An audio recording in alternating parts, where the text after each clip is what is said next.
로마서 12번째 시간 죄에 대한 죽음이라는 제목으로 상고해 보도록 하겠습니다. 로마서 6장 1절에서 14절 말씀인데요.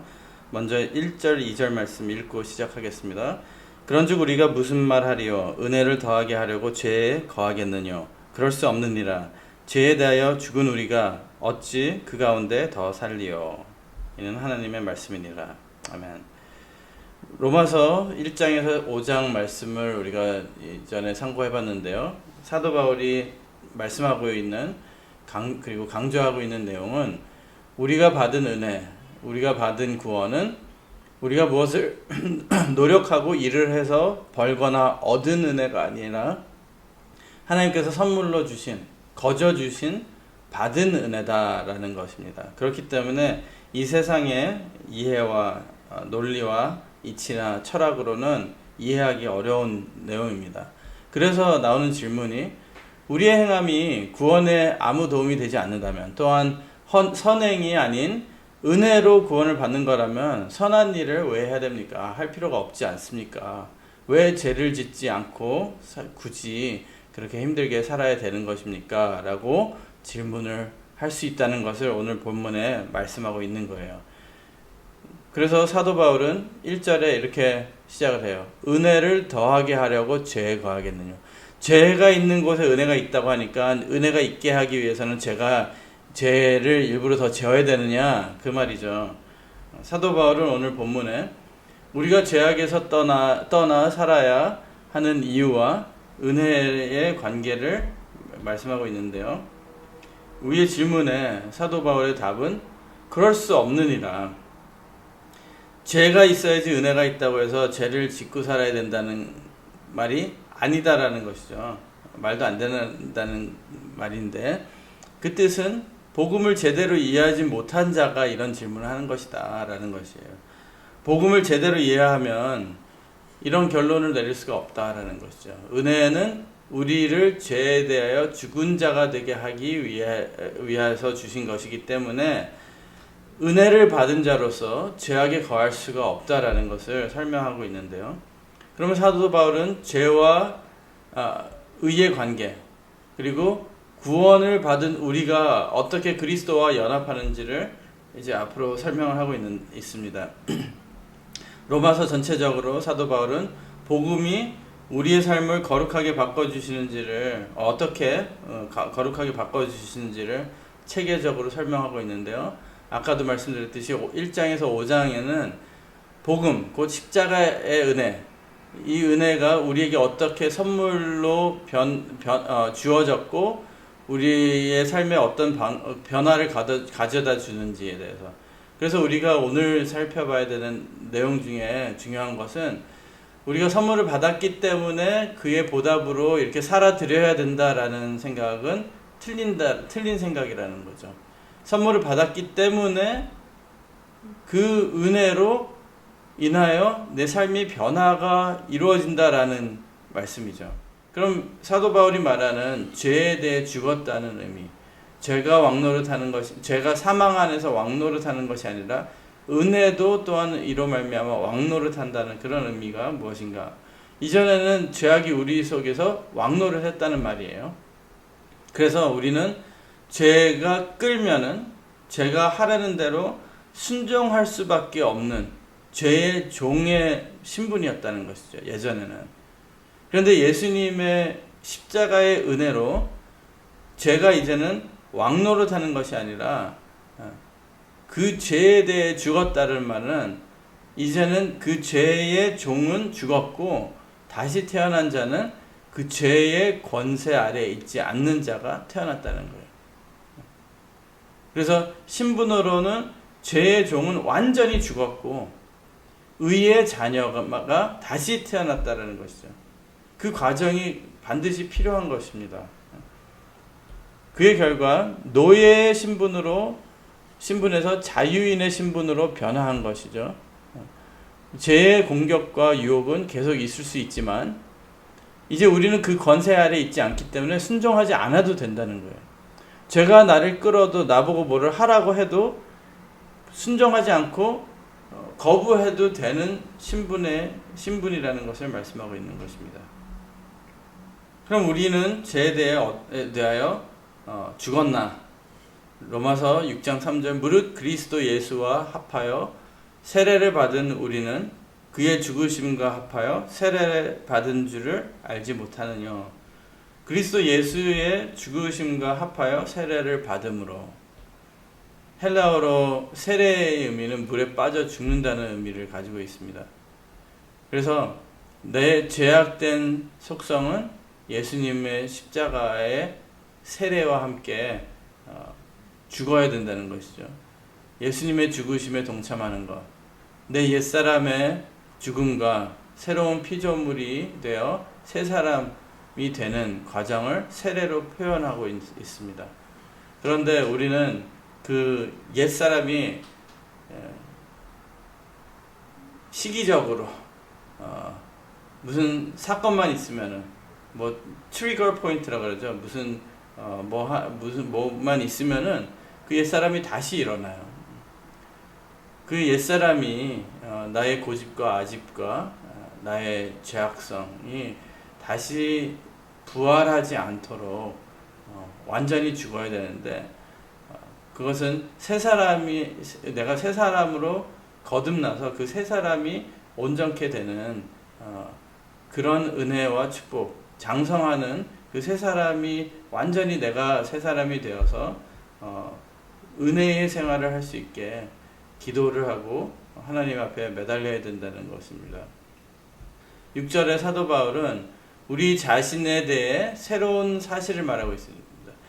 우리가 알거니와 우리 옛사람이 예수와 함께 십자가에 못 박힌 것은 죄의 몸이 멸하여 다시는 우리가 죄의 종노릇하지 아니하려 함이니.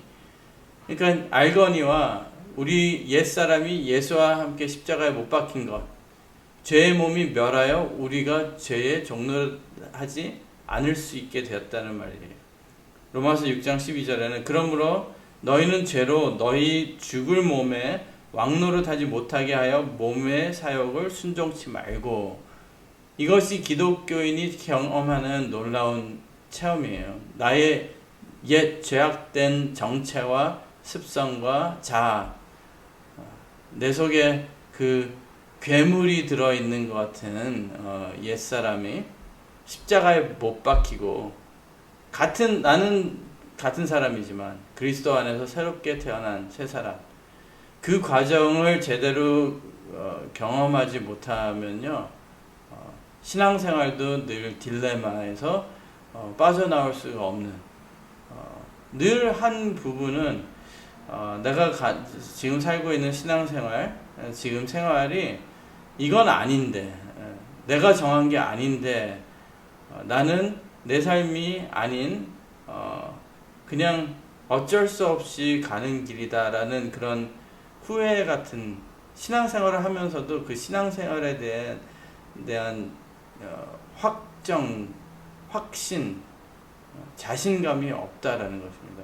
그래서 그 옛사람을 약간 그리워하듯이 또는 내 삶을 살지 못하고 있다는 그런 생각에 빠져들면요 지금 신앙생활을 감사하면서 확실하게 하지 못하고 늘 어딘가에는 다시 돌아가야 된다는 그런 생활을 할 수밖에 없는 것 같아요.